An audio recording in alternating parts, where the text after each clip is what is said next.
दोस्तों सादर जय हिंद। नमस्कार। आज मैं भारत की जो हमारे देश की जो पैरामिलिट्री फोर्स है, जो army MoD army operational commanded force है, उसके जो जायज़ हित और हकों के साथ की जो अनदेखी हो रही है, उपेक्षा हो रही है और उसमें जो भी तुष्टीकरण हो रहा है, उस सिस्टम द्वारा जो भी तुष्टीकरण हो रहा है, तो उसके बारे में मैं उस सिस्टम की चर्चा करूंगा और उसका समाधान कैसे हो सकता है, इस बारे में बात करूंगा। और आप जानते हैं, हालांकि हमारी जो असम राइफल की जो अरेवा संस्था है, उसके जिसमें हम लोग भी ऑलरेडी पार्टिसिपेट हैं, उसमें कंट्रीब्यूटेड हैं। और हालांकि उसने दिल्ली हाई कोर्ट में इसका जो केस है वो दायर किया हुआ है, मुकदमा दायर किया हुआ है, लेकिन कोई भी उसका जो है सकारात्मक केस का जो मामला है उसका अभी तक रिजल्ट सही रिजल्ट दे पाने में दिल्ली हाई कोर्ट अभी तक नाकामयाब रहा है। इसलिए आज मैं यह वीडियो के माध्यम से मैं आप सब लोगों को जगाना चाहता हूँ, बताना चाहता हूँ कि जो हमारी आर्मी ऑपरेशनल कमांडेड भारत में फोर्स हैं, उनका जो जायज़ हक एमओडी भारतीय जो रक्षा मंत्रालय से मिलना क्यों ज़रूरी है, और इस बारे में मैं यहाँ पर एक चर्चा करूँगा। आशा है आप लोग इसे पूरा वीडियो देखेंगे और ख़ुद विचार करेंगे वास्तव में असम राइफल ने कितना, जहाँ पर भी ये फौज डिटेल रही है, एक अव्वल दर्जे का अनुशासित इसने काम किया है। चाहे प्रथम विश्व युद्ध है, द्वितीय विश्व युद्ध है, भारत चीन युद्ध, भारत बांग्लादेश पाक युद्ध है, चाहे कठिन से कठिन आतंकवाद क्षेत्रों में, चाहे श्रीलंका है, हैती देश है, आतंकवाद क्षेत्रों में, जम्मू कश्मीर में, और भारत की सबसे कठिन चीन सीमा अरुणाचल प्रदेश के, जहाँ की 7 दिन से लेकर 21 दिन के पैदल पोस्टों में, इसके अलावा नागालैंड, मणिपुर, मिजोरम, त्रिपुरा, असम की जो खतरनाक जंगलों में, घाटियों में आतंकवाद से सैकड़ों वर्षों से लोहा लेते हुए आ रहा है और अपना एक गैलेंट्री का एक अव्वल इतिहास इसने बनाया। लेकिन इसके हितों के साथ जो सही न्याय नहीं हुआ है, इसीलिए मैं आज इस बारे में मैं ये चर्चा कर रहा हूँ। यह एक बहुत दुर्भाग्यपूर्ण है। इस तुष्टीकरण रूपी सिस्टम से जुड़े हुए लोगों को मैं उनका नाम लिए बगैर मैं एक बार उनको बताना चाहता हूँ कि यह कभी मत सोचना कि जो भी इस सिस्टम के जिम्मेदार हैं, यह कोई नहीं सोचना कि हमें कोई देख नहीं रहा। जिस तरह से आर्मी ऑपरेशनल कमांड सेना बलों के साथ त्याग, परिश्रम, शौर्य, सेवा, बलिदान और आत्मसम्मान और स्वाभिमान के साथ खिलवाड़ हो रहा है, यह एक चिंता का विषय और एक दुर्भाग्यपूर्ण बात है। ऊपर वाला सब कुछ देख रहा है, सब कुछ जानता है, समझ रहा है, लेकिन किसी कारण चुप बैठा है। हमारे हजारों पढ़े लिखे जवान जिस तरह से तुष्टीकरण का शिकार होकर देश की रक्षा सुरक्षा में अपना महत्वपूर्ण योगदान दे रहे हैं, लेकिन एक दिन वो आएंगे और हजारों सैनिक, 40 से 50 हज़ार सैनिक अभी हमारे जो 2004 के बाद भर्ती हो चुके हैं, और सभी पढ़े लिखे लोगों के साथ जो धोखा हुआ है, जो क्योंकि 80 से 90% आदमी हमारा जो है वॉलंटरी रिटायरमेंट अपनी सरकारी नौकरी को छोड़ के वॉलंटरी रिटायरमेंट आने को मजबूर हो रहे हैं। तो इसका मतलब वहाँ पे जो सिस्टम में कमियां हैं और उस सिस्टम को में सुधार लाने की सख्त ज़रूरत है। तो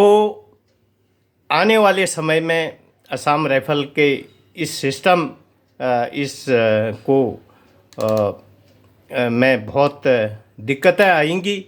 और इसलिए मैं इससे संबंधित इस सिस्टम से जिम्मेदार लोगों से और चाहे जो भी सिस्टम से इस रक्षा सुरक्षा सिस्टम के जिम्मेदार लोग हैं उनसे मैं आग्रह विनती करूंगा कि इस सिस्टम को जल्दी से जल्दी सुधारने की कृपा करें और ताकि असम राइफल के लोगों का भविष्य जो असम राइफल का जो भविष्य है, उसका स्वाभिमान है, उसका आत्मसम्मान है, वो बरकरार रहे। और इसलिए मैं सुधार लाने के लिए इस तुष्टीकरण रूपी सिस्टम में, जिसमें कि हमारा जवान हम लोग लगातार बेवकूफ़ बनते आ रहे हैं, यह एक चिंता का विषय है। क्योंकि Assam rifle MOD operational command में संचालित एक भारत की सबसे पुरानी त्याग, परिश्रम, सेवा, शौर्य और बलिदान वाली एक महान सेना है। हालांकि और भी सेनाएं हैं जो कि आर्मी ऑपरेशनल कमांडेड सेना हैं, लेकिन उनके बारे में उनको क्या जायज़ उन्हें मिल रहा है, ये ज़्यादा मेरे को जानकारी नहीं है। लेकिन मुझे इतनी जानकारी है कि आर्मी MOD ऑपरेशनल कमांडेड एक असम राइफल एक ऐसी फोर्स है जिसको उसका जो जायज़ हक है, मैं मानदेय पैसे की बात नहीं कर रहा हूँ, लेकिन जो सिस्टम के अंदर उनका पेंशन, वेतन, प्रमोशन और जो सर्विस का जो ढांचा है वो MOD आर्मी की तर्ज पे होना चाहिए। मैं ये नहीं कह रहा हूँ कि एकदम आप पूरा हमको उनकी तरह दे दें करके हम ये कंपटीशन नहीं कर रहे हैं, लेकिन जो सिस्टम है, जो हमारी वास्तविक माँ है रक्षा मंत्रालय, जिसके अधीन हम देश की सेवा करते हैं, तो इसलिए असम राइफल के लोगों का हमारा जायज़ हक बनता है कि हमको रक्षा मंत्रालय के अंदर उसी तर्ज पे हमें पेंशन, वेतन, प्रमोशन और भूतपूर्व सैनिक सुविधा का लाभ दिया जाना हमारा मौलिक हक है। इसलिए हम इस आवाज़ को, हम पैसे के मरे हुए नहीं, सबसे पहले तो हमारा आत्मसम्मान और स्वाभिमान की हमारी रक्षा होगी। और जिन्होंने इस सिस्टम के सुधार से देश में जो देश की, ये देश हित में है और जवान हित में, देश की एकता के लिए अच्छा है और हर चीज़ के लिए अच्छा है। क्योंकि यह एक महान बलिदान, त्याग, परिश्रम, शौर्य, सेवा और बलिदान वाली एक महान सेना है। लेकिन पेंशन, वेतन, प्रमोशन, भूतपूर्व सैनिक सुविधा इसको MOD आर्मी द्वारा प्रोवाइड नहीं कराने के कारण इसका लगभग 1 लाख से के लगभग जो है भूतपूर्व सैनिक परिवार है और 65,000 के लगभग इसके सेवारत परिवार दुखी हैं, परेशान हैं, हताश हैं। किसी को अपने बेटा बेटी को पढ़ाना है, तो किसी को बच्चों की शादी करनी है, तो कोई आर्थिक तंगी के कर्ज के बोझ तले दबा हुआ है, क्योंकि उसको जायज़ क्योंकि 80 से 90% आदमी लगातार विकट और विषम परिस्थितियों में देश की सेवा करने के कारण 20 साल, 25 साल, 30 साल के बाद वॉलंटरी रिटायरमेंट आने को मजबूर हो रहे हैं। तो लेकिन उस हालात में इसको जो है सही बेनिफिट क्या होना चाहिए, मैं उसकी ये चर्चा कर रहा हूँ। तो सैनिक जो लगातार दशकों तक खतरनाक, खूंखार आतंकवाद क्षेत्रों में कठिन और विपरीत हालातों में अंतर्राष्ट्रीय सीमाओं में अपनी एक अव्वल देश सेवा दे रहे हैं, लेकिन इनका जो जायज़ हक दिलाने में यह सिस्टम अभी तक सफल नहीं हुआ है। इनकी जो मौलिक हक और बुनियादी ज़रूरत निम्न प्रकार है। नंबर 1 है MOD आर्मी ऑपरेशनल कमांड के अंदर देश की सेवा और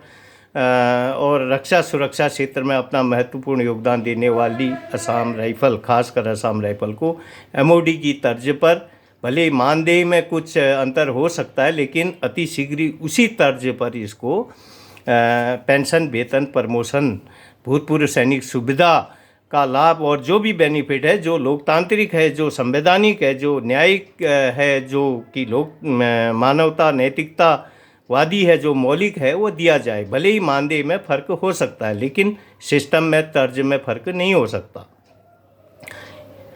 दूसरा है, हालांकि सरकार ने एसीपी एमएसीपी ग्रेड पे सही तरीके से समय समय पर लागू किया है, लेकिन उसको तोड़ मरोड़ करके